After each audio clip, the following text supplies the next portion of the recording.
If we're looking back now, a year on from January when the first election occurred, you could say still democracy is functioning. Badly, not very well. Sometimes disinformation is derooting the debate. There's a lot of kind of hatred out there, a lot of animosity, deep divisions within countries. There's a deep division too, finally, between elites and ordinary people. Those who are in power, the elites, are not very popular among vast millions of people around the world today. So that in a way is a good thing, because it keeps them either honest, or it means that we get new elites who might come in with policies which do fulfill the ambitions of ordinary people on the ground. As we come to the close of 2024, when we have witnessed so many different elections across the world, the next 4 or 5 years are going to be absolutely central for all countries, because this is when democracy continues. Democracy does not begin and end with elections. An election ushers in a new political establishment, but it is up to the citizens of a democracy. There's a huge responsibility to continue to remain active, to remain engaged, to remain vigilant.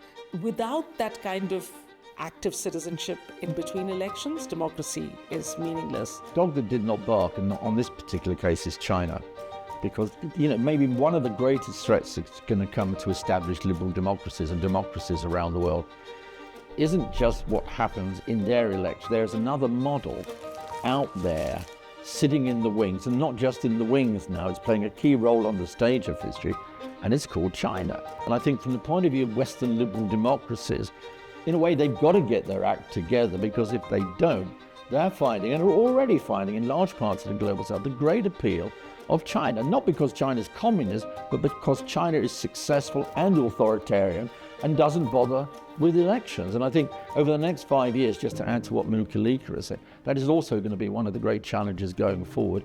Can one, in a sense, combat the China threat, which is no longer red China, it is successful authoritarian China, with vast amounts of aid and support and infrastructure to countries in the global south who believe they have not got a fair deal from the global north. A growing sense this year also has been of a shifting alliance in the world, right? There is a shift of power. If you're watching the elections from Asia or Africa or Latin America, the dominance of the liberal rules-based order is beginning to sound very hollow. The dominance of the United States, of Europe in all matters international, whether at the UN, whether through NATO, is beginning to fray. There is a real sense that the world is changing, and everyone may have elections, but the power and where it rests may be shifting elsewhere, away from North America and Europe. Well, I'm bound to say the United States, and for two reasons. One, simply because the United States still remains the most powerful country in the world. And the second reason was the outcome of the election. Many people were surprised, but in the end, Donald Trump came back. He's going to change the world in ways which are radical and in ways that a lot of people are not going to like. So I agree. The most consequential election is the one that took place in the United States. But Sri Lanka, to me, seemed like a really interesting contrast case to a pattern that we've been seeing in other parts of the world, where not only was there anti-incumbency, but there was evidence of a different kind of politics triumphing. That was not just about welfare and handing out doles, but actually quite radically reimagining how you run a national economy. And people voted for that. So that seemed really a standout election for me.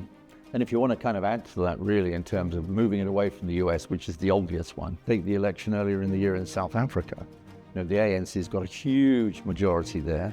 It is the Party of Liberation which brought freedom to South Africa. But nonetheless, the ANC is in trouble. And again, that seems to me to express something more general about what's happening around the world, and particularly in what we call the Global South. Many elections now held in the Global South don't bring back in the parties of broad liberation, and if it does, nonetheless they are all under pressure. And the reason they're under pressure is because of high unemployment, underemployment, the cost of living problems, and that therefore is as global as anything, and as global in a way right across the world as was the specifically unique election in the United States. The surprise is really in the trends that we are seeing around the world. One thing we've learned is election polling simply doesn't seem to work. Everywhere where we were told it's a close race, it could go either way, that simply did not happen. It has to be said, in this year of elections, it is true that there was a real palpable sense of what elections are good for, which is you really don't know what's going to happen. And that sense of anticipation and suspense that every single one of the 40, 50 odd elections we've had this year carried with it that emotion. And that just said something incredibly powerful, that however powerful a government, however large the military, at the end of the day, it is voters, it's ordinary folks who decide what the final result's going to be. Yeah, I agree entirely with Mukulika on that.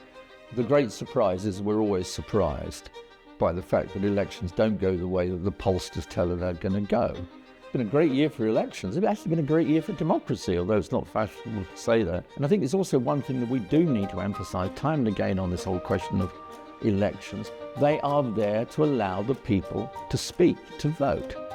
And it's better to get transitions of power through the ballot box, whether in India or the United States or South Africa, than people staging coup d'etats. You know, it is the great facilitator of peaceful transitions. It's not going to make countries stable, but it is a way of transferring power from one elite, one group to another. And it's the only one we've got which works very well, I think.